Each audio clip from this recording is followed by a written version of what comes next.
एकं नित्यं विमलमचलं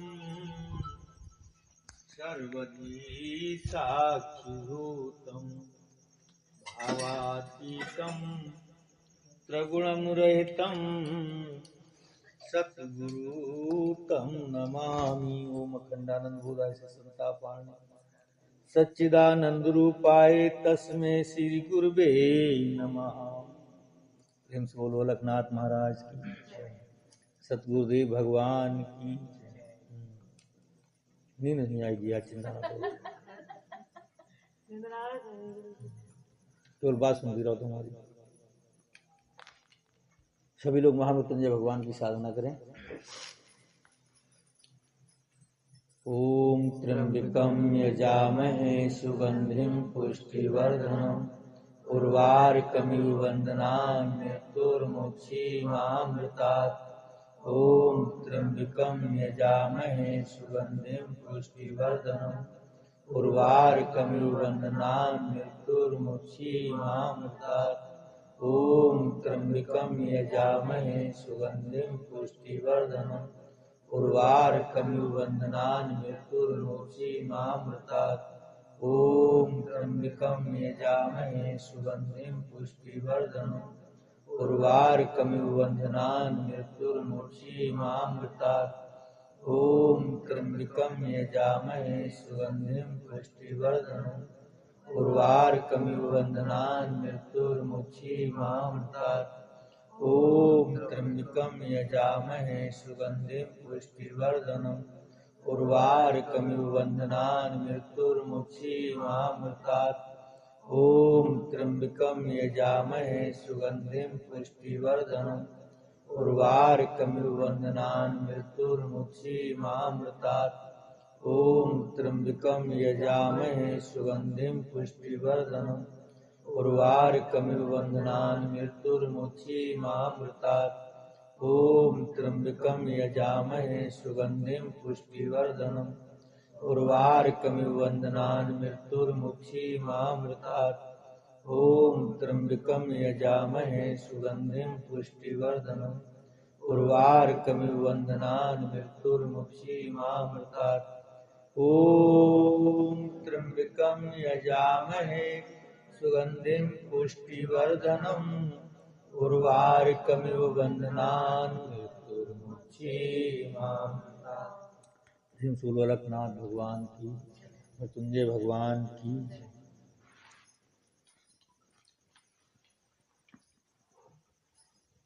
आइए हम सभी प्रेमी लोग प्रभु की समृत रूपी गंगा में स्नान करते हैं और सभी के अंदर चेतन महाप्रभु बैठे हुए हैं। मैं उनको हृदय से नमन करता हूँ। जो सतगुरुदेव भगवान जो सबके साक्षी हैं, सबके आधार हैं, जो सबके अंदर बैठे हुए हैं, सबके प्रकाशक हैं, वही अलखनाथ भगवान किसी घट में गुरु बनकर के प्रकट होते हैं और वो हमें अपने साक्षी रूप का बोध कराते हैं। बताऊं कोई मोबाइल बोल।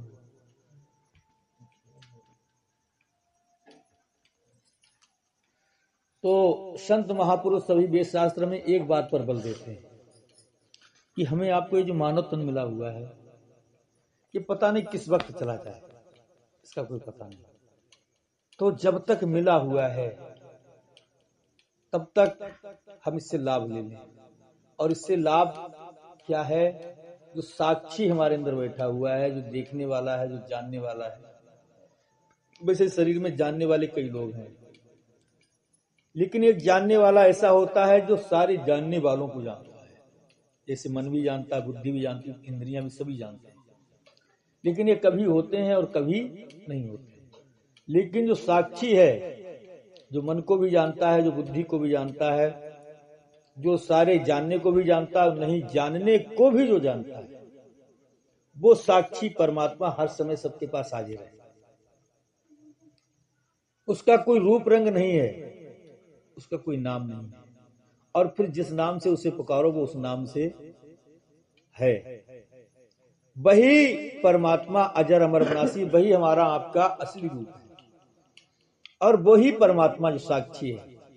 जब हम मूर्ति पूजा करते हैं या कृष्ण भगवान की मूर्त ले लो या शंकर भगवान की मूर्त ले लो या किसी की भी मूर्त ले लो, तो हमें उसमें उस साक्षी के लिए ही स्थापित करना पड़ता अपने भाव के आधार से, तब हमारी वो पूजा सार्थक होती, मूर्ति पूजा भी।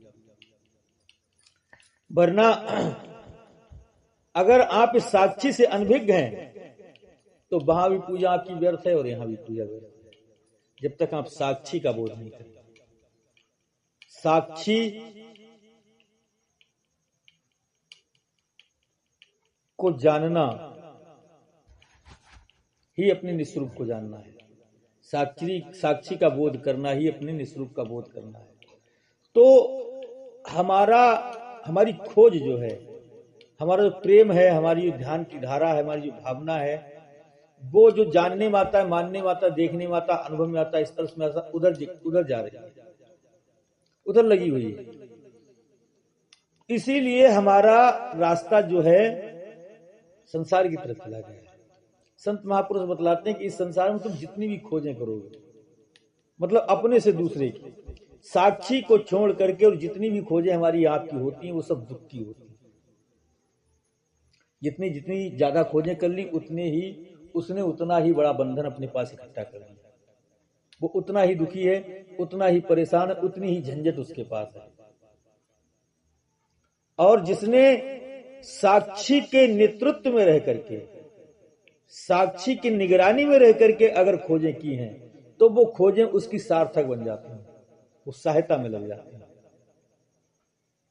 जैसे कुछ चीजें ऐसी होती, कुछ काम ऐसे होते हैं जिन कामों को हम संसार में करने के लिए जाते हैं तो उन कामों से हमारे लिए मदद मिलती है, लेकिन बहुत से काम ऐसे हो जाते हैं जिन कामों को करते हैं उनका कोई अर्थ नहीं निकलता है और व्यर्थ की मेहनत चली जाती है। ऐसा ही होता है जब हम साक्षी के लिए सारे काम कर रहे हैं।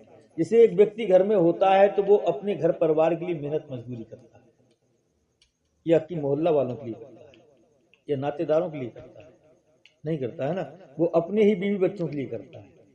इसी प्रकार से साक्षी जो है, मैं साक्षी की भक्ति करने के लिए, साक्षी से प्रेम करने के लिए, साक्षी की सेवा करने के लिए ही संसार में सारे कार्य कर रहा हूं, ऐसा भाव बना करके जो व्यक्ति संसार में रहता है उसकी सारी सेवा भक्ति बन जाती है। नामदेव जी महाराज का मैं आपको एक दृष्टांत सुना रहा हूं। नामदेव जी महाराज जब छोटे थे, बहुत छोटे थे, बालकपन की अवस्था थी, तो वो खेल खेला करते थे। छोटे छोटे बच्चे खेल खेलते हैं, जैसे घर के यहाँ जो सुमित और ये बच्चा जब खेलते थे तो हारमोनियम ढोलक बाजा का सत्संग का खेलते थे, कहीं हवन करते थे। इसी प्रकार से नामदेव जी बचपन में जब खेला करते थे तो वो खेल भगवान के साथ खेला करते थे। मतलब कोई भी खेल खेलते, ये भगवान जी रखे हैं, जहाँ यहाँ पूजा के सामान रखी, यहाँ जब प्रसाद सामान रखी, यहाँ हम बैठे हैं, और फिर वो खेल में इतने दीवाने हो जाते थे, भगवान जी लो जल पी लो, भगवान जी लो पूड़ी खा लो, भगवान जी। झूठ, बच्चों की वहां पूड़ी उड़ी कहाँ बनी रखी, झूठ मूठ का होता है सब कुछ। चाहे उन्हें एक गिटिया उठाई लो, जो भगवान की पूड़ी खा लो। छोटे बच्चा खेलते नहीं खेलते, तो उन्हें एक कुचरिया धल ली, अपने थोड़े लकड़ियां धल ली, भले में आगे ना जल रही, चूल्हो बना के धल लो, एक तो बड़ो चूल्हो बना के धल लो, कुचरिया धल ली, अपनी खाना बन लो। तो वे ऐसा ही खेल खेलते थे कि उन्होंने एक भगवान जी बनाए थे, और भगवान जी बनाए ले, अच्छा अब घर को काम धंधा हुआ सब निपट गया, भगवान जी की पूजा करें। मतलब भगवान और भक्त का खेल खेलते थे। और भगवान की जब पूजा करने बैठते थे उसी खेल में जब भगवान की पूजा करने के लिए बैठते थे तो इतने मस्त हो जाते थे कि उन्हें और कोई चीज याद नहीं रहती थी खेल में भी, कि भगवान के प्रेम में बिल्कुल निर्मल भाव से उस खेल में इतने लीन हो जाते थे। अच्छा, वो अपने नाना के घर पे रहा करते थे, तो नाना के घर पे ठाकुर भगवान का मंदिर था, ठाकुर भगवान का मंदिर था। तो उनके नाना जो थे उस मंदिर की ठाकुर द्वारे में उनकी पूजा किया करते थे, भोग लगाते थे। जब भोग लगाते, ठाकुर द्वारे में जो मूर्तियां होती हैं, भोग लगाते पुजारी लोग, तो पर्दा तान देते हैं, भोग लगाते, सामान रख दिया, पर्दा तान, उसके बाद में प्रसाद उठा करके सबको बांट देते। तो ठाकुर भगवान की पूजा उनके नाना किया करते थे। अब वही खेल देख देख करके वो अपने खेल खेला करते थे, जो अपने ठाकुर भगवान रखते थे, खाना बना के रखा तभी आड़ कर दी, तो भगवान ऐसा करो वैसा करो, वो उनका ऐसा खेल देता। लेकिन वो खेल था, ये भी उन्हें पता था ये खेल है हमारा। तो वो अपने नाना से कहते कि पूजा करने का हमें बहुत बड़ा शौक है, हम भी पूजा करना चाहते हैं।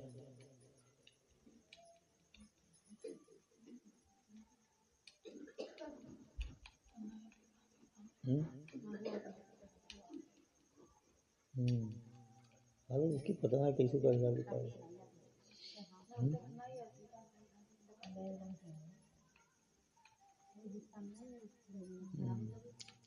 एक कपड़ा उपड़ा सूती हुए गरम करके विक्स उक्स मल के वो गरम कपड़ा धर दो सीना ना, विक्स है ना, विक्स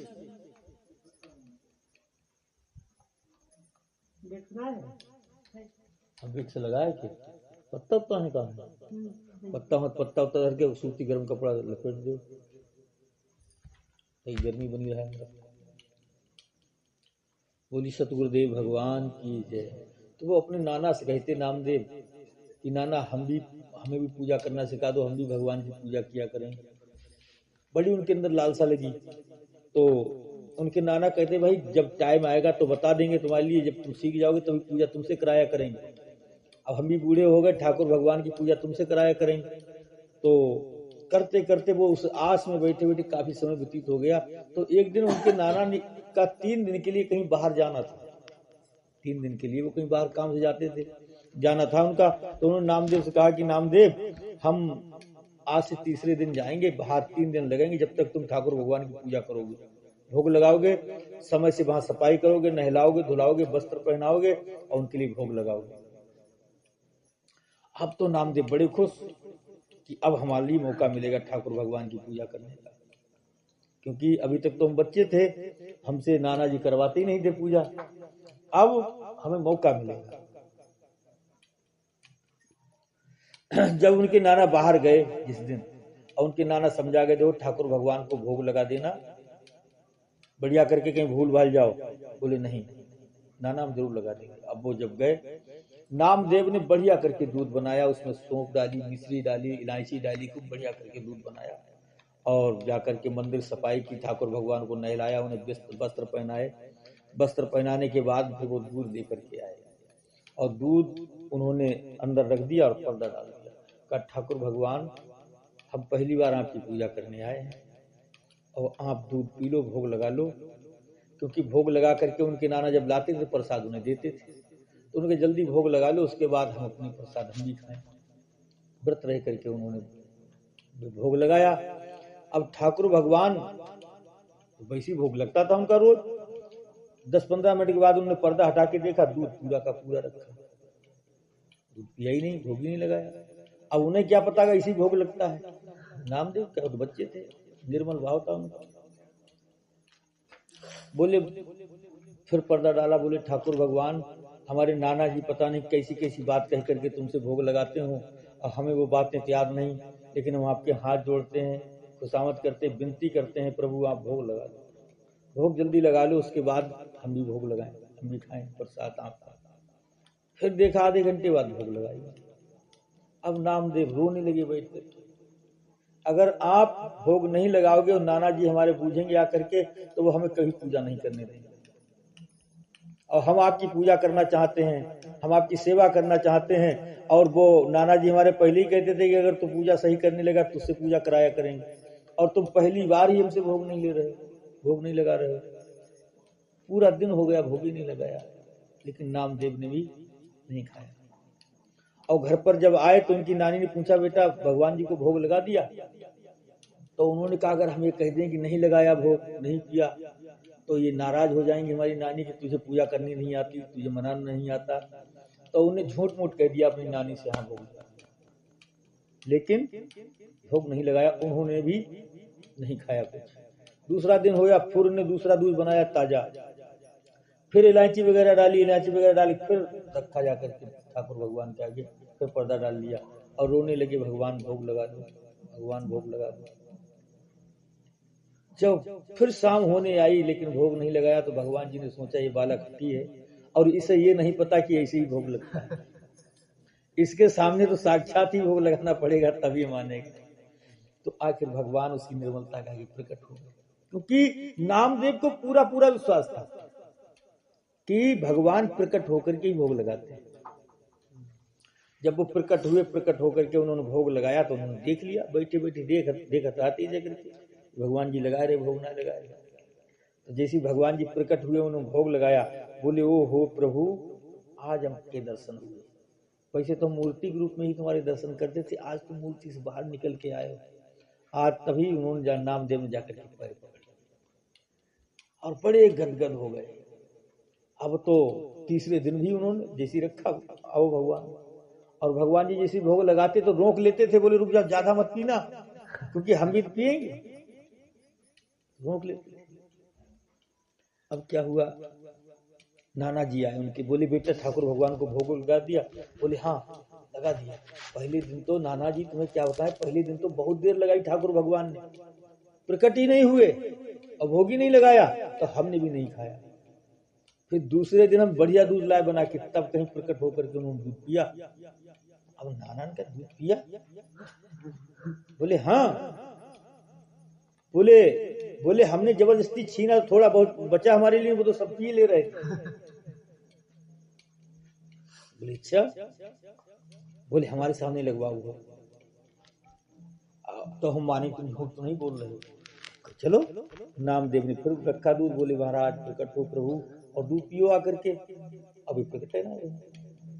तो वे बोले भगवान अगर प्रकट नहीं होगे तो हम फिर अपनी गर्दन काट देंगे, गर्दन काट देंगे अपनी और जान ही कमा देंगे अगर आप प्रकट नहीं हुए मेरे नाना के सामने। नहीं नाना कहेंगे हम झूठ बोल रहे हैं। भगवान ने सोचा प्रकट होना ही होना पड़ेगा। भगवान प्रकट हुए, उन्होंने अपने नाना को भी दर्शन करा दिया। कितना विश्वास था नामदेव के लिए। अब नामदेव की ये ख्याति फैल गई कि नामदेव भगवान को साक्षात प्रकट होकर के भोग लगाते हैं। उस शहर में एक सेठ था, उसने नामदेव को बुलाया अपने घर पे। सब पूरा गांव नामदेव की प्रशंसा करने लगा, क्योंकि किसी की प्रशंसा होने लगे तब भी तो लोग जलने लगते हैं। कुछ बड़े लोग होते हैं जिनका ज्यादा नाम रोशन होता और किसी दूसरे का नाम रोशन होने लगे, उसकी प्रशंसा होने लगे, तो कुछ लोग अपने घमंड में सोचते हैं कि ऐसा है वैसा है, उसकी प्रशंसा उनसे देखी नहीं जाती। तो सेठ को बुरा लगा, बोले नामदेव बुलाओ, बुला के यहाँ। इतना बड़ा भक्त हो गया, सब कहते हैं भगवान के दर्शन हुए, भगवान से बातचीत करता है, खाली झूठ पाखंड फैला रखा है उसने, ढोंग कर रहा है। एक बैल खत्म हो गया था सेठ जी का। बोले अगर तू रोज भगवान से बात करता तो बैल को जीवित कर, नहीं तो ये ढोंग पाखंड किसी सजा तुझे मिलेगी। नामदेव आए, उन्होंने प्रभु से प्रार्थना की, प्रभु ने प्रार्थना स्वीकार कर ली, जीवित हो गया बैल। जब बैल जीवित हो गया, अब तो वो सेठ चक्कर में पड़ गया। सेठ नामदेव के चरणों में गिर गया और नामदेव से कहा हमसे बहुत बड़ी गलती हो गई, हम पता नहीं क्या क्या तुम्हारे बारे में कहते हैं, इसलिए ऐसा करो हम तुम्हें एक सोने का सिंहासन देते हैं।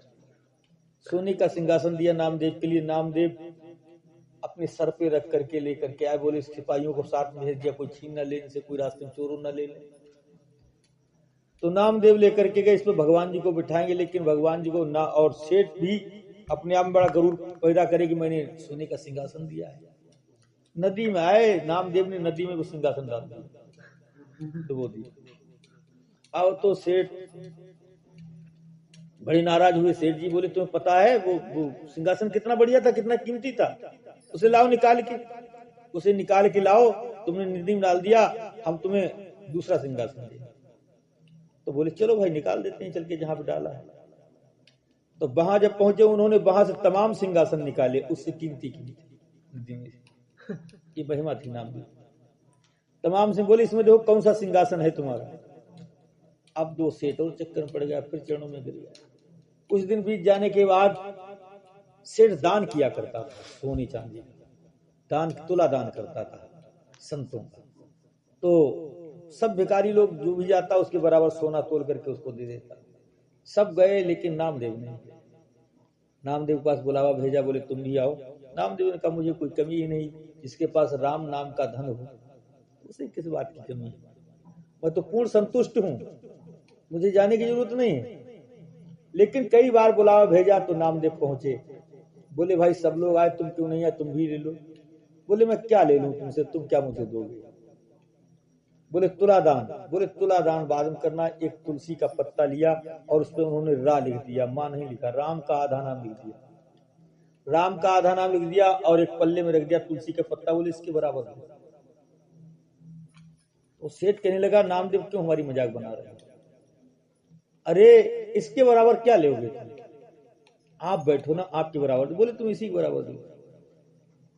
अब वो तुलसी के पत्ते के बराबर जब सोना चांदी तोलने का नंबर लगाया तो अंबार लग गया, पूरे घर का खजाना उसमें लग गया। लेकिन सोना जो पत्ता तुलसी का रखा हुआ था वो पल्ला नीचे ही दबा रहा, परेशान हो गए, नहीं उठा। आखिर में सेठ जी नामदेव के चरणों में गिर गए। बोले क्या मामला है। बोले समझो ये आधा नाम है प्रभु का, अगर पूरा नाम कहीं लिख देता तो पता नहीं तुम कितने शहरों का धन इकट्ठे करे तब भी पूरा नहीं होता। तो इतना कीमती धन है मेरे पास, तो मैं तुम्हारे धन का क्या करूं। ऐसी महिमा थी भक्तों की। तो हमारे आपके पास जो साक्षी भगवान है, ये साक्षी है जरा अपना से, ये हर समय हमारे आपके अंदर बैठे हुए हैं, उनकी निगरानी में ही सब कुछ होता है। लेकिन इनकी कृपा हमको जब ही मिलेगी जब हमें इनके ऊपर विश्वास होगा, इनसे प्रेम होगा। लेकिन प्रेम हम छल कपट से करते हैं, हमारा सच्चा भाव नहीं बनता है। हमें कोई चीज बाहर लेने जाने की जरूरत नहीं है।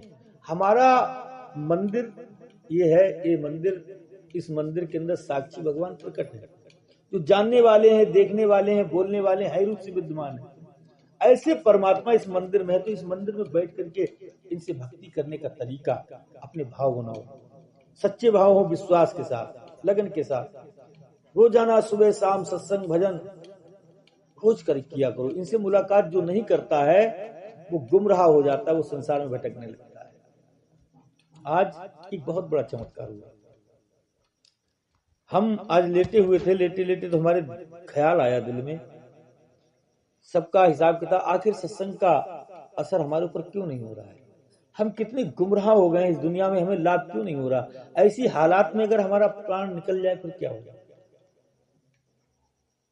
वैसे जब मृत्यु आती है ना, मृत्यु आने के बाद जल्दी पता नहीं लगता है कि हम मर गए हैं, काफी समय बाद पता लगता है मर गए हैं।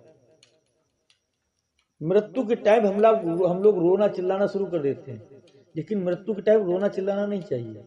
जब प्राण निकलते हो तो उस वक्त आपको सत्संग की जो मुख्य बातें हैं वो सुनानी चाहिए उसको। तो उस समय उसकी, क्योंकि शरीर जब मरता है, शरीर जब इंद्रियां मरती हैं तो तुम तो जो साक्षी है वो तो मौजूद रहता है, वो नहीं मरता है, सब कुछ सुन रहा है, वो सब कुछ जान रहा है। वो बिन कानों से सुनता है, कान ही तो बेकार हो रहे हैं, लेकिन वो बिन कानों से सुन रहा है, वो बगैर आंखों से देख सकता है, वो बगैर पैरों से चल सकता है। ऐसा साक्षी वहां मौजूद है।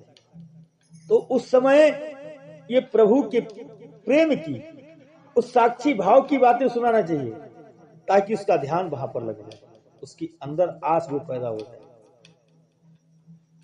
आज हम लेटे हुए थे तो हमारे दिल में यही बात आई कि आखिर सत्संग सुनने आते हैं, सत्संग में इतनी अच्छी बात बताई जाती है, सच्चे भगवान का बोध कराया जाता है, तो सब लोग उसको मानते क्यों नहीं, बात क्या है। तो वो कहानी पूरी हमारे अंदर गूंजने लगी, इस कहानी को कैसे बनाया जाए, कैसे रचाया जाए। क्योंकि संत महात्मा जो होते हैं ना, उनके अंदर बहुत सी कहानियां स्वतः बन जाती हैं। जैसे आप लोग बैठे हुए हो यहाँ, और बैठे होकर के अब जैसे उसकी तबीयत खराब है, अब सत्संग में सब लोग बैठे हैं, उसकी तरफ भी ध्यान देना है, परेशान है, तो बैठे हैं लेकिन ध्यान वहां भी है क्योंकि उसे तकलीफ है। अब ये कहानी बन सकती है एक, कि उसे कितनी परेशानी है, कैसी प्रकार से उसकी परेशानी दूर हो जाए, है ना, लगी हुई बात। तो ऐसे जैसे हम घर से यहां तक आए, रास्ते में किससे किससे बातचीत हुई, क्या क्या हुआ, किससे किससे मुलाकात हुई, कैसा क्या हुआ, ये सब कहानियां बन जाती हैं। जा रहे थे सत्संग में तो ऐसी घटना घट गई, ऐसा हो गया, ये हो गया, वो हो गया। तो संत महापुरुषों की सत्संग की ऐसी ही कहानियां होती हैं। तो यही बात, कहानी हम लिखने बैठ गए, कहानी लिखने बैठ गए, थोड़ी कहानी लिख भी दी, लिखने के बाद लेट गए। अब सोचेंगे फिर पूरा करेंगे। अब कहानी तो पूरी दिमाग में भरी हुई है कि आखिर सत्संग से हमें लाभ क्यों नहीं हो रहा है, हमारी बात समझ क्यों नहीं आ रही। अब वो अंदर तो भरी हुई थी कहानी, लेकिन बाहर नहीं आ रही थी, बुद्धि में नहीं फंस रही थी। अब क्या क्या लिखा जाए, मोबाइल उठा करके मोबाइल देखने लगे, तो ओशो जी महाराज का एक चैप्टर आ गया, गुरु से गद्दारी, तो वो हम देखने लगे। अब जो हमारे अंदर गूंज रही थी वही कहानी आ गई हमारे सामने। ये कृपा किसकी है, ये पहले आ जाती नहीं आई, लेकिन गुरु से गद्दारी वो चैप्टर हमारे सामने। अब ओशो जी क्या सुना रहे हैं, कब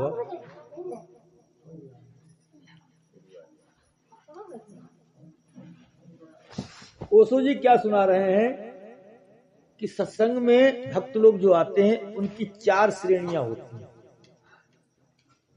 4 श्रेणी के भक्त लोग होते हैं। कैसे 4 श्रेणी के होते हैं, इसीलिए हमें लाभ नहीं होता है। 4 श्रेणी कैसे होते हैं, जैसे सत्संग हो रहा है तो पता लोगों के लिए भाई महाराज जी वहां सत्संग सुना रहे हैं, तो कुछ लोगों का तो पक्का विचार वो तो आ ही आ रहे हैं, लेकिन कुछ लोग बैठे हैं इधर उधर, उनसे क्या कर रहे बैठे, तो सत्संग सुने, चलो सत्संग में चलो भाई। तो उन्होंने कहा चलो चलो चलो, वो भी उनका कोई मतलब नहीं है, सत्संग सुनने का उनका विचार भी नहीं है, और ना सुने ये भी कोई विचार नहीं है, खाली बैठे कि चलो चाहे टाइम पास करें, चलो ऐसे भी लोग चल देते हैं। अब पति पत्नी में पति की लगन लगी हुई, उसने कहा हम चल रहे, पर तू भी चल, वो अपनी पत्नी को ले। अब पत्नी को इच्छा नहीं है, इच्छा तो पति जी की है कि हम सत्संग सुनेंगे चल के, लेकिन पत्नी से कहा तू चल। अब उनकी तो इच्छा ना ही जानता है, अब उनके पति जी जा रहे हैं, बोले चलो तो भी आएगी सत्संग, समझ रहे ना बात। अब पत्नी की इच्छा है, उन्होंने कहा गुरु जी आए हैं तुम चलो सत्संग, तो अपने पति को ले, कोई अपने पड़ोसियों को ले आओ संग। अब उनकी कोई इच्छा ना, अरे बोले चलो सत्संग में क्या करूं, खाली 1 घंटा सत्संग सुना, वो चले वो चल रही। अब उनके विचार नहीं है, उनका कोई लक्ष्य बना हुआ नहीं है कि हम सत्संग सुने चल के, लेकिन सत्संग में आ गए। अब वो लोग सत्संग तो सुन रहे हैं, लेकिन उनकी श्रेणी बताई है विद्यार्थी की, वो विद्यार्थी की श्रेणी कि सत्संग में आए हैं, बैठे आप लोग सुन रहे हो, तो इस समय हम विद्यार्थी की श्रेणी में। अब इससे ऊपर की श्रेणी क्या है, महाराज जी ने सत्संग सुनाया, मानव जीवन बड़े भाग से मिला हुआ है, इसी जीवन में आप परमात्मा का बोध कर सकते हो, परमानंद की प्राप्ति कर सकते हो, 84 लाख योनियों के बाद ये मानव शरीर मिला हुआ है, सारी बातें महाराज जी सुना रहे हैं। अब ये बात खूब बता रहे हैं कि वो परमात्मा आनंद स्वरूप है, सच्चिदानंद स्वरूप है, तुम जन्म मरण से रहित हो जाओगे, तुम इस मानव जीवन के अंदर परम शांति का बोध कर सकते हो। यही मौका मिला हुआ 84 लाख योनियों के बीत जाने के बाद, जब ऐसी बातें सब सुनने को मिली, तो क्योंकि उसमें ऐसे भी लोग आए थे, बोले चलो यहाँ खाली बैठे, चलो सुनो चल के, अभी जिज्ञासा लेने लगे, बात तो नहीं मिल रही, अब ऐसी बात सुन लें, याद कर लें, तो फिर हम भी ज्ञानी बन जाएंगे, लोगों को सुनाएंगे। कहूं अगर बात की तरह चली गई सभा में, तो वहां जाकर के हम अपनी बात रख सकते हैं, और रखें फिर कोई बताइए ना बाबू, तो लोग ज्ञानी कहने लगेंगे, तो कितनी तारीफ होगी। ये तो जिज्ञासा सबके अंदर होती है, हमारी कोई तारीफ करे तो सबके अंदर जिज्ञासा होती है। अब वो विद्यार्थी बनके खूब सुन रहे हैं। अब इससे ऊपर की श्रेणी जब जिज्ञासा पैदा हुई, तो उन्होंने कहा भाई अब ऐसा है, अब दूसरी श्रेणी साधक की आती है, अब साधना करनी पड़ेगी, तो तुम्हारे अंदर जो परमात्मा है वो मिलेगा तुम्हारे लिए, साधना करनी पड़ेगी। अंदर जो परमात्मा है वो बहुत ही कृपालु है, दयालु है, वो आनंद का सागर है, शांति का सागर है, और वही हमारा आपका सच्चा साथी है। उसकी शरण में चले जाओ, उससे प्रेम करने लगो, उसकी भक्ति करने लगो, तो दुनिया की कोई बाधा रह ही नहीं सकती। अब जिज्ञासा बनी तो भाई साधक बनना पड़ेगा, साधक बनना पड़ेगा। तो अब उसमें जो गए थे 100 लोग, जिनकी इच्छा नहीं थी सत्संग, विद्यार्थी जो बने हुए थे सत्संग में, तो उनमें से आधे खसक गए, क्योंकि साधना में तो मेहनत करनी पड़ेगी। यहाँ तो चुपचाप बैठे सत्संग सुन रहे हो, करें ना करें कोई बात नहीं, चलो सुन रहे हैं कोई बात ना है, लेकिन अब आगे अंदर जो बैठा उसको प्राप्त करने के लिए, साधना करने के लिए तो मेहनत करनी पड़ेगी। अब जहां मेहनत करनी पड़ेगी वहां तो कुछ ही लोग टिकेंगे। आराम के तो मामला जहां तक है वहां तक तो कोई बात ना है, लेकिन जहां करना पड़ेगा तो वहां आधे लोग टिकेंगे, आधे खिसक गए, आधे लोग टिके, उन्हें गुरु जी ने दीक्षा दी। दीक्षा देने के बाद साधना का तरीका बताया। अब वो साधना करने जब बैठे, जिन्होंने सत्संग सुना था कि अंदर परमात्मा है, बड़ा कृपालु है, दयालु है, उससे मुलाकात हो जाए, मानव जीवन सफल हो जाएगा, जन्म मरण से रहित हो जाओगे, यमराज लेने नहीं आए, ऐसी बात पता लगी तो कुछ लोग साधना करने बैठ गए, साधक बन गए। अब साधना करी, बड़ी जिज्ञासा, जिनके अंदर जिज्ञासा है जानने को, परमात्मा को प्राप्त करने की, वो भगवान की साधना में बैठ गए। आधे लोग बैठे काफी अंतर में अनुभव की, छोटे छोटे हुए, लेकिन परमात्मा से मुलाकात नहीं हुई। अब बोले अब कैसे होगा, अब उन्होंने और आगे बढ़ने की शुरुआत की, तो गुरु जी ने कहा देखो भाई, अब साधन करने का तरीका तुमको पता लग गया है, लेकिन अब आपको शिष्य बनना पड़ेगा। जब तक तुम शिष्य नहीं बनोगे तब तक परमात्मा तुम्हें अंदर मिलेगा नहीं। साधन की तो प्रक्रिया पता लग गई, सदन भजन सुमरण ऐसे किया जाता है, दीक्षा मिल गई, लेकिन अभी शिष्य नहीं बने, वे साधक बने। दीक्षा मिल जाने के बाद भी शिष्य नहीं बनते हैं, साधक बन जाते हैं। साधना करने बैठ गए, साधना से लाभ नहीं हो रहा, तो लाभ क्यों नहीं हो रहा, तो अब गुरु जी बता रहे हैं भाई अब तुमको शिष्य बनना पड़ेगा। शिष्य में क्या होगा, शिष्य में ये होगा कि शिष्य में ये होता है शिष्यत्व, मतलब समर्पण। तुम्हें परमात्मा पर सब कुछ समर्पण करना पड़ेगा, तब तुम शिष्य बन पाओगे। अब यहां पर जब नंबर आया सब कुछ समर्पण करना अगर, तो उन्होंने से आधे खिसक गए। शिष्य का तो मामला बहुत कर्रा होता है, समर्पण करना बड़ी मुश्किल बात होती है। और भगवान पे जब तक आप समर्पण सब कुछ नहीं करोगे तब तक भगवान लीज ही नहीं सकते, भगवान प्राप्ति नहीं हो सकते, क्योंकि भगवान जहां पर है वो तो निर्मल मन जन सोई मोहि पावा। और जिसके पास कुछ धन दौलत है यहाँ की, जो यहाँ का मान सम्मान है, यहाँ की पद प्रतिष्ठा है, तो वो भगवान को कैसे प्राप्त कर पाए। वहां तो सब कुछ त्याग के जाना पड़ेगा। अब जब शिष्य बनने का नंबर आया तो शिष्य का मार्ग बड़ा कठिन होता है, क्योंकि गुरु जी ने कह दिया यहाँ खड़े हो तो इन्हें खड़े रहो, गुरु जी ने कह दिया चौतरा बनाओ बिगाड़ो, चौतरा बनाओ बिगाड़ो, तुम्हें करने से काम।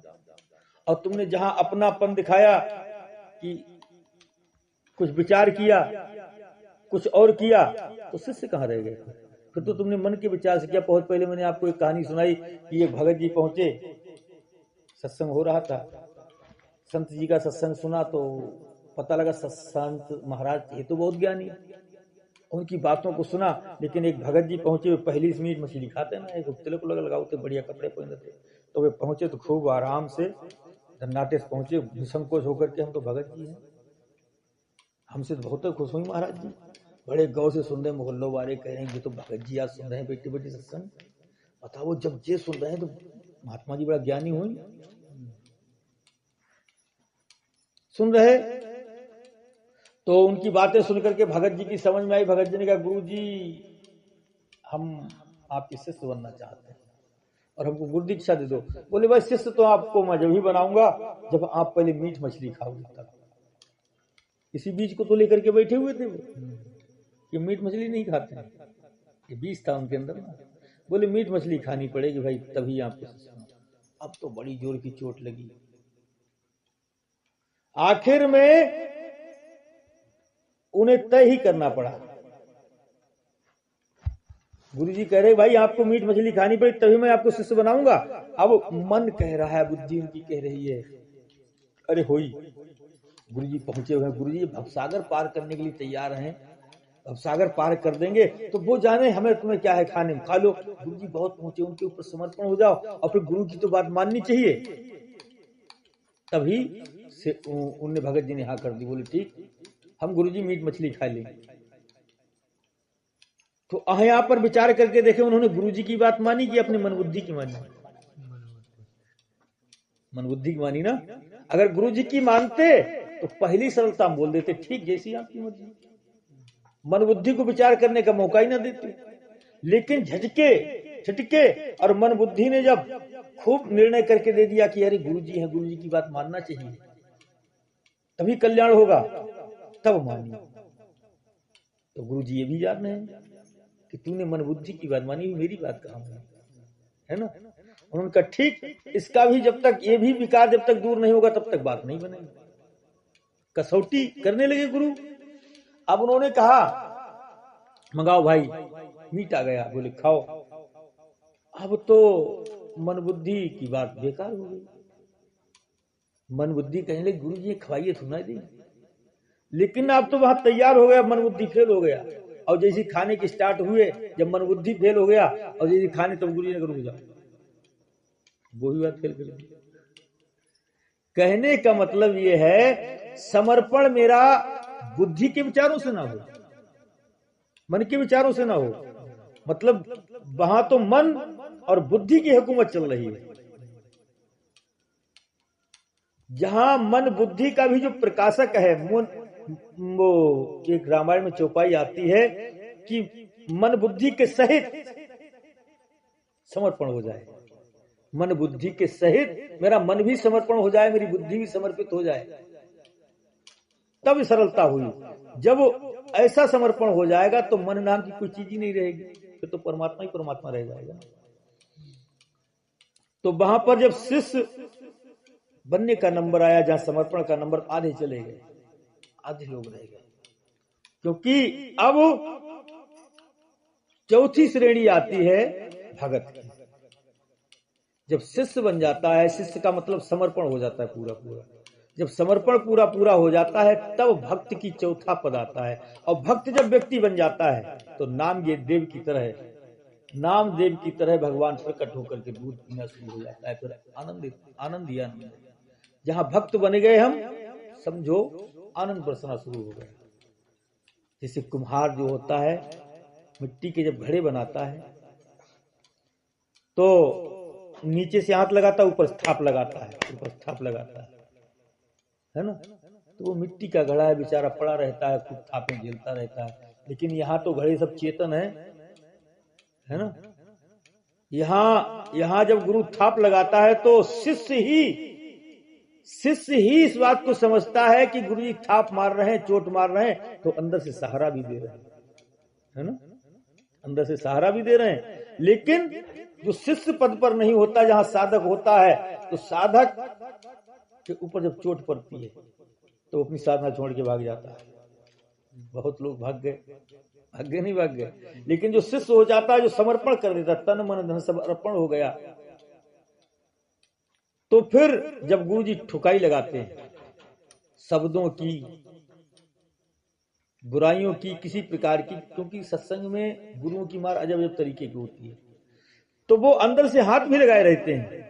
लेकिन मिट्टी के घड़े तो झेलते रहते हैं, यहां तो चेतन घड़े हैं, चेतन घड़े।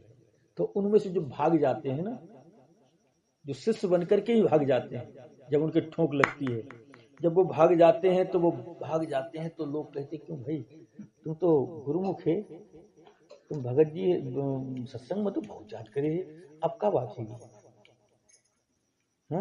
तो उनकी बेइज्जती है बेइज्जती ना। जिसने 15-20 साल गुरुमुख धारण करी हो, शिष्यपना धारण करो हो, और वो एकदम ना बह जाए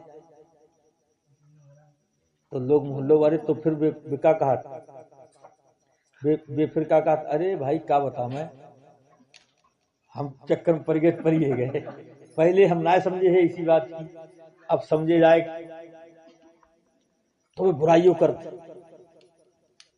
करने लगत, और उसके बाद में जो है ना, क्योंकि उनने वो काम कर ना पाओ, गुरु जी की बताए मार्ग चलिए ना पाए, तो इसलिए अंदर से गुरु जी को यादव करते रहा,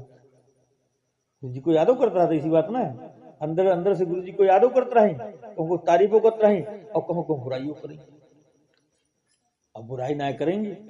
और तो सब बातें उनकी बढ़िया हैं, सत्संग तो बहुत बढ़िया बात है, सत्संग तो बहुत बढ़िया सुना उसने, लेकिन कुछ आदतें जो है उनकी बहुत खराब है ना, कुछ बातें जो उनकी बहुत खराब है। दिमाग से काम ना ले,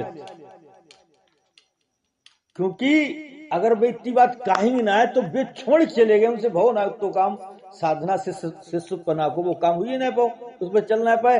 अगर वे ऐसी बात कहेंगे ना तो फिर उनके अहंकार की पदवी कैसे बनी, क्योंकि अहंकार को भी तो जीवित रखना है। अहंकार के बस ही तो चले गए, तो अहंकार का पतन नहीं हो जाए। अहंकार का पतन होना ही शिष्यत्व धारण करना है। शिष्य बनना अहंकार को ही खत्म करना है। और तुम शिष्य बने ना है, शिष्य पना उठ के भाग गए तो तुम अहंकार ही को तो बचा करके ले गए, अहंकार को ही तो बचा करके ले गए। क्योंकि अहंकार का समर्पण हो जाना समझो सबका समर्पण है। अहंकार का समर्पण हो जाना ही सबका समर्पण है।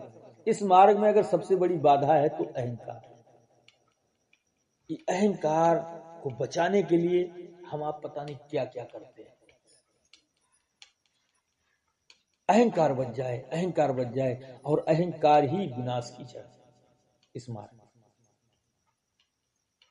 और फिर जब अहंकार समर्पित हो जाता है तो भक्त पैदा होता है, और भक्त पैदा हो जाए तो भक्त के बस में है, भक्त के बस में है भगवान, है ना। क्योंकि भक्तों के हृदय में वास करते हैं। वो एक कोई कहानी सुनाया करता है कि भाई कौन बड़ा है, कौन बड़ा है, कौन बड़ा है, कौन बड़ा है। उनमें रावण बड़ा है, उनमें शेषनाग बड़े हैं, कि वो बड़े हैं, कोई वो बड़े हैं। ऐसे करते करते बोले भगवान है सबसे बड़े। तो प्रभु जब भगवान ही सबसे बड़े हैं तो भगवान तुम बोले नहीं भगवान ही बड़े नहीं। बोले क्यों? बोले भगवान तो भक्त के हृदय में खड़े हैं। तो फिर भगवान भक्त बड़ा है, भक्त के बस में है भगवान, और भक्त बन गए। फिर भक्तों प्रभु का मान टले टल जाए, लेकिन भक्त का मान टलते नहीं देखा। फिर भक्तों की वाणियों में वो बात आ जाती है, वो पावर आ जाती है कि भक्त जो कह दे वही हो जाता है। संत लोग जो होते हैं ये भक्ति ही तो होते हैं। संत जो होते हैं ये भक्ति ही होते हैं।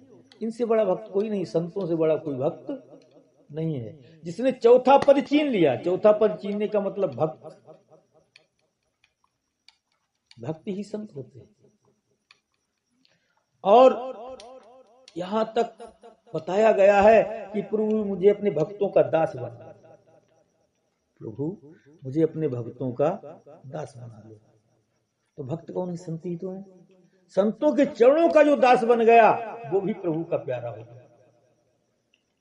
क्योंकि राम स्नेही संत है, संत स्नेही राम, और राम के घर के बीच काम सब संत करते। संत जो कह दे राम उनसे वाजिब नहीं।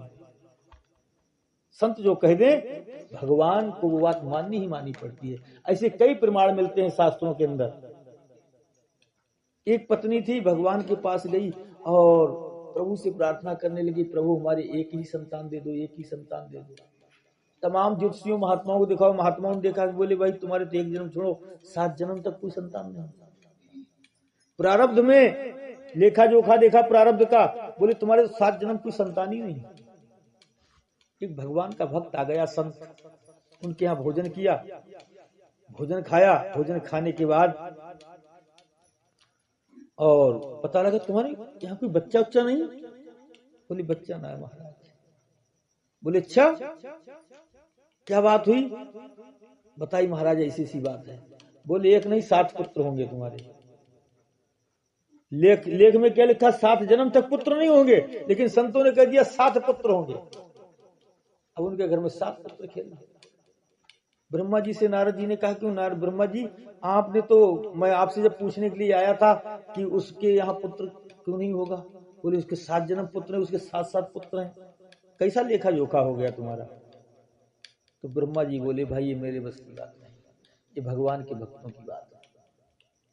हमारे लेखा जोखा से अलग खाता चलता है भक्तों का। हमारा लेखा जोखा तो कायदे के अनुसार ही चलता है, लेकिन भक्तों का खाता अनमोल है, वो जो कहते सो हो जाता है। तो वो साक्षी भगवान हमारे अंदर बैठा हुआ है, उसके में भक्त बनना है। हम संसार के काहे भक्त बने घूम रहे हैं? संसार से तो हमें अपना काम निकालना है, लेकिन भगवान सच्चा अंदर बैठा, हमें उसका भक्त बनना है, और वही परमात्मा हमें गुरु रूप में मिलता है। तो ये हमारी शुरुआत है। यहां से सत्संग में विद्यार्थी बनकर के बैठे, उसके बाद साधक बनते हैं। साधक बनने के बाद शिष्यपना आ जाए हमारे अंदर, और शिष्यपना आ जाता है। शिष्यपना भी शिष्यपना नहीं आया है, अभी साधकपना है हमारे अंदर। हमारे आपके अंदर अभी साधकपना है। शिष्यपना जब आता है तो शिष्य का मतलब होता है समर्पण। सब कुछ अर्पण कर दिया प्रभु पे। अब तुम्हारी रजा में राजी है भगवान। नाव डूब रही है तो पानी भरने लगे नाव में, नाव डूब जाए, नाव और डूब जाए। एक संत जी ऐसे हुए थे, उनकी महलों में आग लग गई।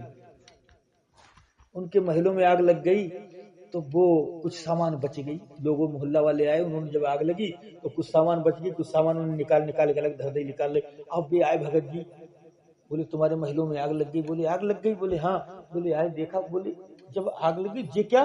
बोले ये सामान इतनी बचाए मिली, उनने बहुत उठाई, बहुत डाल दी। बोले जा काहे बचाई दी? भगवान जी को जब ये सब चीज प्रिय थी तो इतनी, जब सब चीज प्रिय तभी तो उन्होंने आग लगाई, तो ये क्यों चीज बचाई ली? इसको भी डालो इसी। भगवान जी तो इसमें भी हैं, आग में भी। तो भगवान जी को प्रिय है ये चीजें, ये सब चीज प्रभु को अर्पण हो जाए। तो तुमने घी काहे बचा लो? घी भी दो, या सामान क्यों बचा ली, जो दो। अब वो सब ऐसा भाव जब देखा तो भगवान अग्नि के अंदर ही प्रकट हो गए। धन है भक्त का भाव, इतना समर्पण का होता है। एक कोई संत हुए थे, उनका नाम ध्यान नहीं आ रहा है, तो वो रोटी उन्हें ठिक्कर सेके, ठिक्कर सेके और ठिक्कर सेक के रख ले, और कुटिया में गए देसी घी लेनता कि चुपल नहीं, उसके बाद खाए बैठे। लेकिन जब तक ये कुटिया आई बने ठिक्कर उठाओ, मुंह में दाब की चल दी, अब तब तक घी की कटोरी लेके आए, हमें लगाऊं था। अब कुटिया ठिक्कर लेके उनको चलो चली गई। अब एक घी पीछे पीछे ले ले घूमे, अरे रुक जा रुक जा रुक जा, रुकी क्यों नहीं? घी तो छुपा ले। अरे रुको, घी छुपा लेते तहीं ले जाती, हम घी लाए तुम्हारे लिए भगवान। ऐसे से वक्त तो उनके लिए फिर सब में भगवान दिखने लगता है ना, सबसे प्यार हो जाता है। तो हमारे अंदर अभी शिष्यत्वपना नहीं आया, अभी हम शिष्य ही नहीं बने, क्योंकि अभी हमारे अंदर छल है, कपट है। अभी हमें ऐसा लगता है ये हमारा है, ये पराया है, ये हमारा है, ये पराया है। अभी हमारे अंदर चालाकियां हैं। जब शिष्य हो जाता है तो वो प्रभु के आश्रित हो जाता है। अब प्रभु तुम्हारी मर्जी, प्रभु की रजा में राजी हो जाता है। जब प्रभु की रजा में राजी हो जाता है तभी वो भक्त बन जाता है, भक्त बन जाता है, फिर दीवाना हो जाता है वो। अब वो जो कहता वही होता है, क्योंकि अब तो भक्त की डायरेक्ट मुलाकात भगवान से होना शुरू हो जाती है। फिर जो साक्षी, अभी हमें सबका बोध है लेकिन साक्षी का बोध नहीं है, क्योंकि अभी हम भक्त संसार के बने हुए हैं। संसार में हमारी पूरी गतियां प्राप्त हैं, संसार में हमें सगे संबंधी भी नजर बढ़िया तरीके से आते हैं, धर्म पंथ मजहब भी बढ़िया तरीके से नजर आते हैं। संसार में छल कपट बेईमानी चोरी डकैती सब तो नजर आता है, लेकिन साक्षी नजर नहीं आता, साक्षी नजर नहीं आता है। लेकिन जब हम भक्त बन जाते हैं तो संसार हमको स्वप्न जैसा लगने लगता है और साक्षी भगवान जैसा लगने लगता है, और वो हर समय हमारे पास भगवान रहता है। विचार करके देखो, जो जानने वाला तुम्हारे अंदर बैठा हुआ है, जो सबको जानता है, मन को भी जानता है, बुद्धि को भी जानता है, दर्द को भी जानता है, भाव को भी जानता है, अभाव को भी जानता है, तुम्हारे समय कैसे ख्याल पैदा हो रहे हैं, इन सबको जानता है।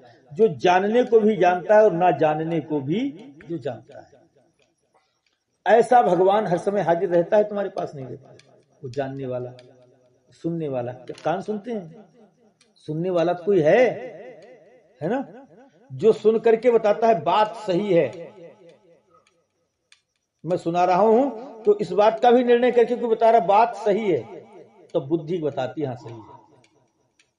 बुद्धि को भी जो प्रकाशित करने वाला है, जो मन को भी प्रकाशित करने वाला है, जो पूरी मनुष्य नगरी का आधार है, तो हकीकत बताना, जब नींद आती है तो मन बुद्धि सब सो जाते हैं, इंद्रियां भी सो जाती हैं, लेकिन नींद का भी ज्ञान किसे होता है ना कोई साक्षी, वो नहीं सोता है। वो हर समय परमात्मा हमारे आपके साथ है। क्या कभी प्रेम हमने उससे किया? कभी नहीं किया उससे प्रेम, उसकी तरफ कभी भाव बनाया ही नहीं, उसके प्रथम कभी रोए नहीं, उससे सच्ची प्रार्थना की ही नहीं, और जबकि वो हर समय हाजिर रहता है। कभी ये आनंद हमारे अंदर आया ही नहीं कि परमात्मा हर समय हमारे साथ है। और ऐसा भाव बन जाए तो बताओ किसी वक्त कोई परेशानी आ सकती है, कोई भय हो सकता है? कि परमात्मा हमारे साथ है हर वक्त, तो अब चिंता का है। अब तो उसकी निगरानी में सब काम होना चाहिए। अभी हम उसकी निगरानी में काम नहीं कर रहे, अब अपनी निगरानी में कर रहे हैं। अभी हम अपनी निगरानी में कर रहे हैं, सही क्या है गलत क्या, हम खुद विचार करेंगे।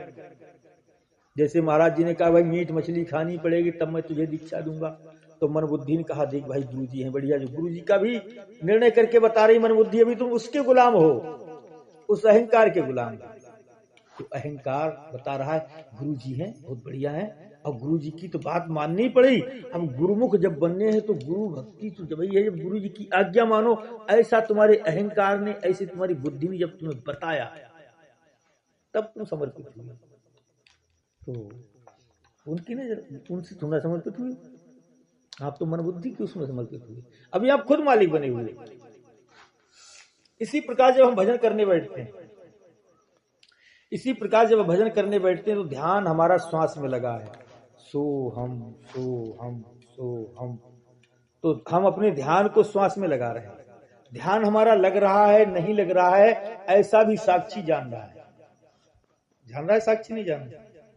ध्यान मेरा लग रहा है नहीं लग रहा है, अभी हट गया है अभी लगा है, और कुछ भी ध्यान की समझ में नहीं आ रहा, ध्यान को कुछ देखने को नहीं मिल रहा है, ध्यान इधर उधर भाग रहा है, ऐसा साक्षी जान रहा है। श्वास को भी जान रहा है, दोनों ध्यान और श्वास दोनों साथ साथ अंदर जा रहे हैं बाहर आ रहे हैं, ऐसा साक्षी जान रहा है। लेकिन साक्षी ये काम नहीं कर रहा है, ये काम साक्षी नहीं कर रहा है, लेकिन साक्षी के बगैर ये हो भी नहीं रहा है। वो तो उसी की निगरानी में रहा, वो तो उसी की पावर से रहा है ना। जैसे और एक उदाहरण दे रहा हूं, जैसे टीवी रखी हुई है, इस टीवी में जब प्रकाश आएगा तभी तो चित्र आएंगे, है ना। प्रकाश आएंगे तभी चित्र आएंगे। तो जब चित्र आएंगे, खूब फोटो आएंगे खूब, तो आदमी कोई प्रकाश की तरफ ध्यान देता है कि चित्रों की तरफ ध्यान देता है? प्रकाश, और जबकि प्रकाश के बगैर कुछ नहीं है। लेकिन प्रकाश के ऊपर किसी की नजर नहीं होगी, प्रकाश के ऊपर किसी का ध्यान नहीं होगा, चित्रों की तरफ ध्यान होगा। जबकि वो चित्र किससे प्रकाशित हो रहे हैं? प्रकाश से, प्रकाश से ही तो प्रकाशित हो रहे हैं। और एक उदाहरण दे रहा हूं, इसे फोटो है, कैलेंडर लगा हुआ है, एक कैलेंडर लगा हुआ है, इसमें आपसे पूछा जाए ये कौन है, तुम गणेश जी बताओगे, लक्ष्मी जी बताओगे, सरस्वती जी बताओगे, ठीक है ना। अब जो हकीकत में है वो तो तुम्हें दिखाई दे ही नहीं रहा है, लेकिन लक्ष्मी गणेश सरस्वती दिखाई दे रही। हकीकत में यह है कि रंग लगा हुआ है, लेकिन रंग किसी को नहीं दिखाई दे रहा, फोटो दिखाई दे रहा। इसी प्रकार से साक्षी की तरफ किसी का ध्यान नहीं है, साक्षी की महिमा, साक्षी से प्रेम किसी का नहीं हो रहा है। ध्यान तो हमारा आपका दूसरी जगह है। इस साक्षी का बोध हो गया हमारे लिए। अब हमें आपको पता लग गया साक्षी कौन है। अंदर भजन करने जा रहे हैं, अंदर तो हमें ये पता लग गया साक्षी कौन है। तो अपने ध्यान को भी लुप्त कर दो श्वास में। श्वास आ रही है जा रही है, इस श्वास रूपी झूले पर ध्यान को डाल दो ताकि ये उसमें विलुप्त हो जाए। और ये विलुप्त हो रहा है, धीरे धीरे विलुप्त हो रहा है, इस बात को भी कोई जान रहा है। विलुप्त नहीं हो रहा है, इस बात को कोई जान रहा है, जो जान रहा है वही रह जाए, बस वही तुम्हारा असली रूप है। और जिस समय जो हम आप बने बैठे ये बनने और बिगड़ने वाला। आ रही बात समझ? आ रही समझ नहीं आ रही? फिर से कहें, मेरा ध्यान लग रहा है नहीं लग रहा है, मेरे मन में ये बात है, मेरा मन काम में नहीं लग रहा है, मेरा मन भाई काम में खूब लग रहा है, ऐसा कोई जानने वाला है?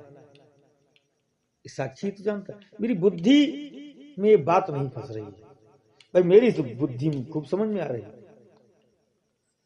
जो जानने और ना जानने दोनों को जानने वाला हो जो साक्षी, उसका कभी अभाव नहीं होता, वो हर समय रहता है। वो एक क्षण के लिए विलुप्त होता ही नहीं, वो ना कहीं आता है और ना कहीं जाता है, वो बिल्कुल ज्यों का त्यों भरपूर है, और वो आनंद से लबालब है। उसी का ये सब खेल है, ये जितना भी मनुष्य नगरी में खेल हो रहा है ये उसका खेल है, और उसी के द्वारा है। और लेकिन उसके द्वारा होते हुए वो सबसे अलग है। जैसे प्रकाश के द्वारा ही तो चित्र बन रहे हैं, प्रकाश के द्वारा ही तो चित्र बन रहे हैं। अब वो चित्र आपस में रो भी रहे हैं, लड़ भी रहे हैं, गोलीबाजी भी हो रही है, सब कुछ हो रही है, लेकिन प्रकाश में कोई फर्क पड़ रहा है? प्रकाश तो नहीं रो रहा, चिल्ला रहा।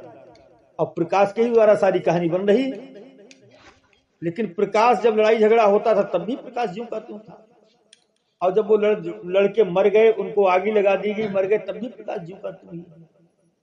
सारा सब कुछ बनता है, बिगड़ जाता है, बनता है, बिगड़ता है, बनता है, बिगड़ता है, फिर एक समय ऐसा तो कुछ भी नहीं रहा, खाली प्रकाश ही प्रकाश। फिल्म समाप्त हो जाती है, अब रील रही है ना गई, वो खत्म सब, लेकिन प्रकाश तो रह गया। इसी प्रकाश से साक्षी रह जाता है और सब खत्म।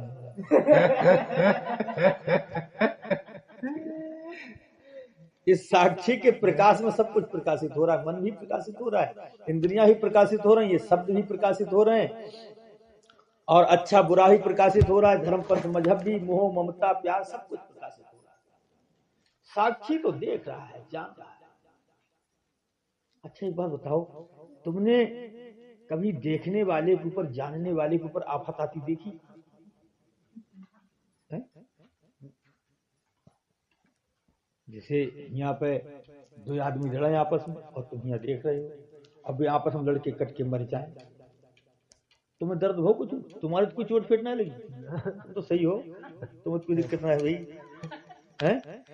ऐसी सूर्य है पूरे संसार का प्राण, उस सूर्य के प्रकाश में जाने क्या क्या होता है, तो सूरज कोई फर्क पड़ता है? तो ऐसे ही साक्षी के नेतृत्व में इस मनुष्य नगरी में सब कुछ हो रहा है। अब यहाँ पर लोग नाच रहे हो, गा रहे हो और खूब बढ़िया आनंद आ रहा हो, तो साक्षी तो आनंद ले रहा है, साक्षी जानने वाला है, साक्षी देखने वाला है। तो साक्षी सारे सबको प्रकाशित करते हुए भी सबसे अलग है। ऐसे परमात्मा करता होते हुए भी अकर्ता, उसी के द्वारा सब कुछ हो रहा है, लेकिन वो सबसे अलग है, उसे कोई दोष नहीं। अब तुम साक्षी भाव में जब स्थित हो जाओगे तो तुम समर्थ बन जाओगे। समर्थ को नहीं दोष गुसाई, कर विचार देखो मन में।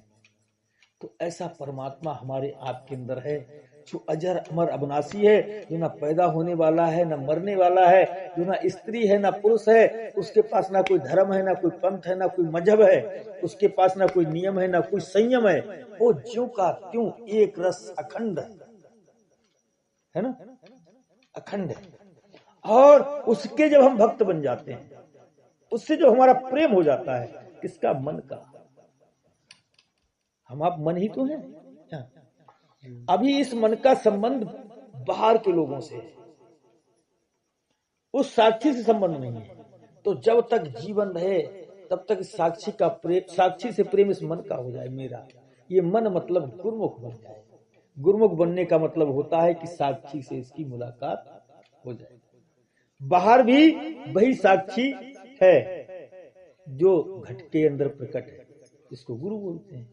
इसीलिए गुरु ब्रह्मा गुरु विष्णु गुरु देवम महेश्वरा, गुरु साक्षात परम ब्रह्म तस्मै श्री गुरुवे। गुरु जो शरीर दिख रहा है वो घट बेकार है, वो झूठा है। यहां गुरु भी झूठा है और शिष्य भी झूठा है, लेकिन अंदर में केवल साक्षी सत्य है। जैसे गुरु और शिष्य आपस में मिल करके एक रूप हो जाते हैं, साक्षी रूप। यहां पर जो सुना रहा है वही सुन रहा है, जो सुन रहा है वही सुना रहा है, और वही जान रहा है ना। तो अब हम इस साक्षी भाव में जब खड़े होते हैं तो सब अनेक होते हुए एक हो गए, एक हो गए नहीं, क्योंकि साक्षी भाव में खड़े हो गए। साक्षी भाव में खड़े हो जाओ तो सब एक हो जाएंगे, और जैसी साक्षी भाव से हटे तो हम अनेक हो जाएंगे, है ना। तो इसी प्रकार से जब हम अंदर में जाते हैं, साक्षी भाव में लीन हो गए, उसमें ही समा गए, तो हम साक्षी रूप बन गए, और साक्षी के निकट पहुंच गए। नजर मिल रही और साक्षी से ही मुलाकात हो रही, साक्षी से ही प्रेम हो रहा है, तो आनंद हो रहा है। और फिर जितना जो कुछ हो रहा है फिर सब में आनंद आना लगेगा। कि वो साक्षी भाव का पता लगते ही लगते, साक्षी भाव का पद पाते ही पाते आप भक्त बन जाए। एक बार साक्षी साक्षी से मुलाकात हो जाए तुम्हारी, जैसे कि यहाँ साक्षी से मुलाकात, यहाँ साक्षी से मुलाकात हो रही है ना, सारी बात समझ में आ रही है, आनंद आ रहा है, कोई दिक्कत नहीं। ऐसे ही अंदर में मुझे साक्षी से मेरी मुलाकात हो। सतगुरुदेव भगवान की जय, गुरु आनंद कंद भगवान की, गुरुदेव भगवान की जय। आरती भगवान। गुरुवर गुरुवर कब से पुकारूं, सुन लो गुरु पुकार। आरती गावे संगत, आरती करो स्वीकार। मन का दीपक की श्रद्धा का ज्ञान की ज्योति जगावे। करुणा शब्दों से सतगुरु की आरती भगता गावे। भव सागर से पार करो गुरु विनती बारंबार। आरती गावे संगत, आरती करो स्वीकार। गुरु ही ब्रह्मा गुरु ही विष्णु, गुरु जी ही परमेश्वर है। बिन गुरु भव निध तरे न कोई, गुरु जी ही सर्वेश्वर। सबकी पार लगाते नैया, गुरु है सर्वाधार। आरती गावे संगत, आरती करो स्वीकार। सच्चे मन से सतगुरु जी की आरती जो कोई गावे। जन्म मरण उसका छुट जावे, मोक्ष पदारथ पावे। अपने भक्तों पर सतगुरु जी शीघ्र करो उपकार। आरती गावे संगत, आरती करो स्वीकार। आरती गावे संगत, आरती करो स्वीकार। भीम सूली गुरुदेव भगवान की बात छोटी सी याद आ गई। एक गुरु भक्त था, उसके गुरुजी थे, उसकी एक बीवी थी, एक लड़का था, गुरुमुख थे। गुरुजी ने कहा बेटा गुरु भक्ति ही परम भक्ति है।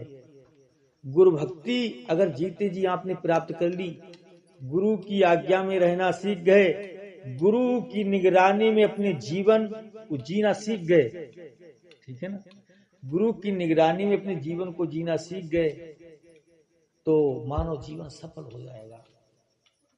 इसलिए बेटा अब मैं ये ज्ञान तुम्हें दे करके मैं कुछ दिन के लिए बाहर जा रहा हूं और तुम साधु संत महात्माओं की सेवा करना, क्योंकि साधु संत महात्माओं को कभी नाराज मत करना, क्योंकि साधु संत महात्माओं के रूप में ही भगवान मिलते हैं। ये बात उसकी समझ में गुरु आज्ञा थी। अब जैसे किसी का प्रमोशन करना होता है तो कुछ ना कुछ उसकी परीक्षा ली जाती है।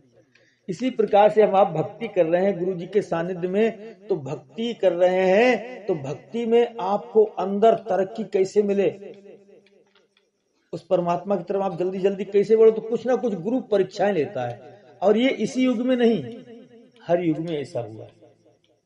जो भी सच्ची साधनाओं में बढ़े हैं तो गुरु ने उनकी परीक्षाएं जरूर ली, और जो परीक्षाओं में सफल हो जाते हैं वही आगे बढ़ पाते हैं।